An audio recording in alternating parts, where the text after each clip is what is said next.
Welcome and thanks for tuning in. Today in the studio, working on a new song that I unfortunately can't share, but I thought why not share with you my secret, actually not that secret, favorite limiter that I'm using on each and every single track of mine. As you might know, the limiter is like the last part usually on a song to make sure it doesn't clip and also to get the song up to loudness. And it affects the transients and the sound of a song by a whole lot. So let's get right into it.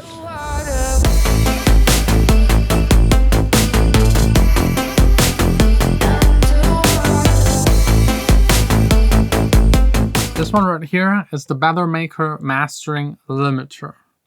It's an analog limiter, 100% analog. It has a touch screen, two big knobs, two small knobs, on, off, engage, and disengage, and a whole lot more is packed into the screen actually. You got your input levels, your gain reduction meter, your clipper meter. You can turn on and off the colorization. You got odd and even, and you can change the amount of it. You can change the drive and where all of this is happening, the frequency. And you have it separate for the even and for the odd drive. So if we go back, it always displays it here. You can turn it on and off, so you can really A and B compare the sound of it. Input is pretty clear. You just turn this knob right here. The harder you input the music, the more it will be limited and clipped.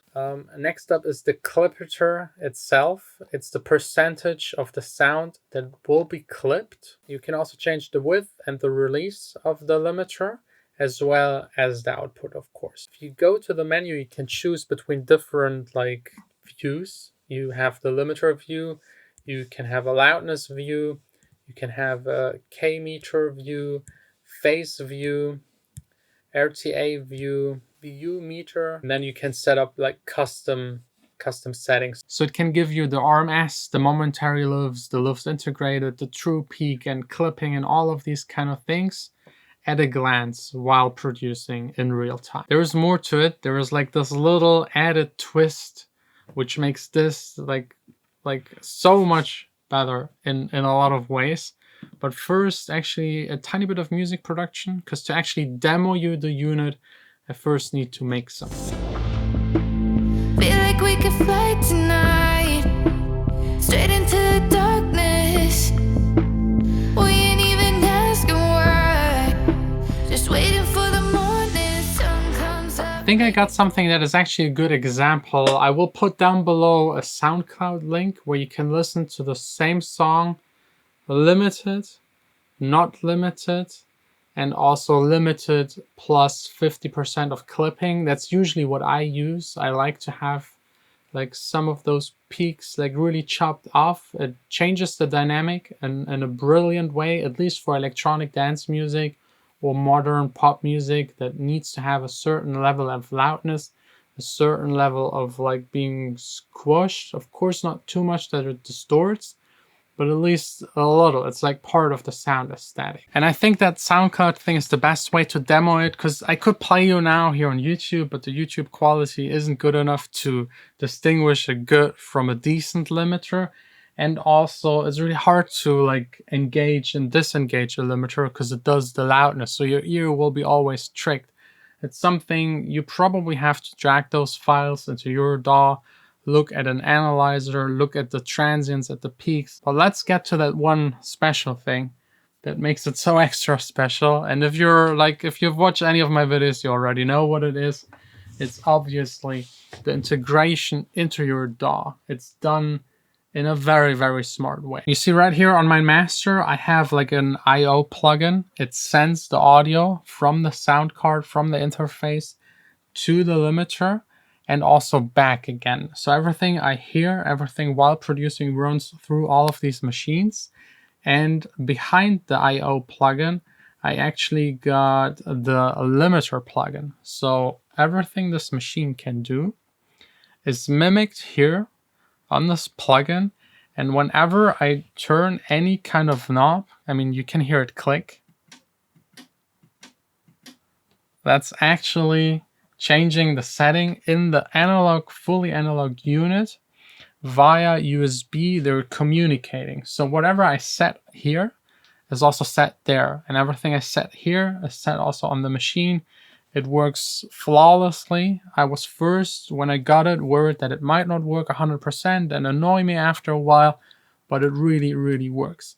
If you switch, and that's like the biggest advantage of it, if you switch to another project, everything switches. So if I open up now another song, it will just click, click, click, and everything is set how I left that other song.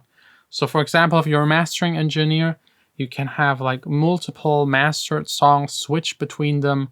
If any of your customers wants like some adjustments in the track or like exchange the audio file because they changed something, you just drag it in, open up that project, and it just works. You don't have to recall it.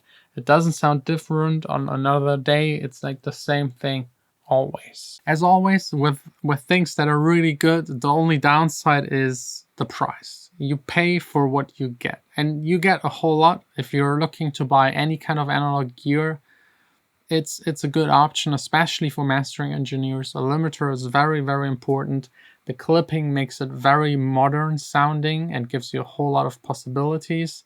You can control it, you can recall it, which is really important to me because I want to have like my workflow as in the box, like all of the advantages of it, but still get the analog sound at least partially on the master. It's also very well crafted, intelligent units. Like developing all of this is probably not easy, and there are not a whole lot of them being made. Like on the back of every unit, let me try and show you. You got a serial number, and while we're already at it, power in, USB out and in, and then of course input, output, left and right. And for all of the people that can't afford it, and for all of the people that don't want analog gear, Bettermaker is now starting with Plugin Alliance together to make plugin versions. The units I have here aren't available yet as plugins, but some of the older analog products are now available as plugins. Maybe you just have to wait a little to get the same functionality. Probably not 100% the same sound, because there's like still a small difference, especially things that are like driven really hard, like a limiter. There's like a lot of change in sound and dynamic. I think you still have like a tiny advantage. Again, like analog versus digital, I don't want to start the discussion. It's like a very slim difference, making quality music definitely way more important. But yeah, when it comes to limiters, analog limiters, really happy with this unit, and I can't wait to finish more songs and put them out there, release them. If you're interested, because there's more to it, I'll link down below the website where you can check it out. Also the full price. This varies depending on the country. And tomorrow, back again here in the studio. No, actually not. Tomorrow not. Tomorrow's a weird day. You'll find out tomorrow. Straight